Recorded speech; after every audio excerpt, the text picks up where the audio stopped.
Tout allait bien, mais ce n'était que le calme avant la tempête.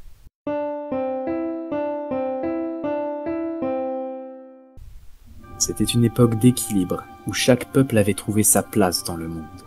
Les Nîmes dominaient la surface, Les Aïlfs avaient leur cité volante. et les Nilébog, les souterrains.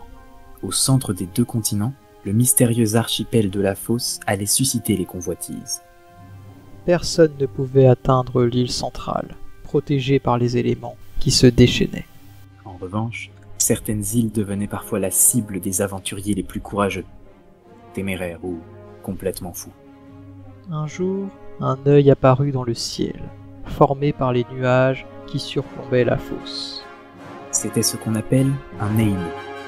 Il était cependant inconnu. C'était le symbole d'une nouvelle magie.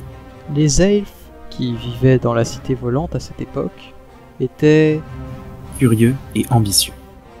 Ainsi décidèrent-ils d'investiguer sur place. Bientôt, ils se rendraient compte qu'ils allaient avoir besoin de renforts.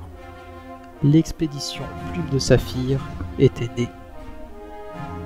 Se rendant compte de cela, des chefs des clans Nîmes se réunirent. Ils avaient l'habitude de se faire la guerre, mais l'heure était grave. Mes frères, une grande source de pouvoir est apparue. Nous nous devons de nous l'approprier. À ces mots, l'assemblée resta dubitative. Chaque clan avait ses motivations personnelles et ses rivalités latentes. Ils n'imaginaient pas œuvrer ensemble, alors qu'ils avaient l'habitude de se taper dessus. Alors, l'orateur reprit. Ursidé, Canidé, Félidé, seriez-vous prêts à laisser les Aïlfes s'en emparer? Citadins. Ces clans formèrent la coalition des cornes ambrées. Avant tout cela, des Nilébog vivaient paisiblement sur leurs îles, autour de l'archipel.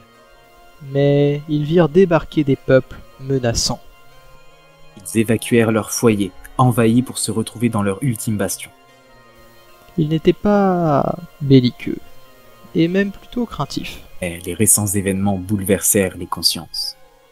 Tous réunis à présent, ils se rendirent compte d'une chose. Ils avaient le nombre et ainsi le potentiel de rivaliser avec les envahisseurs.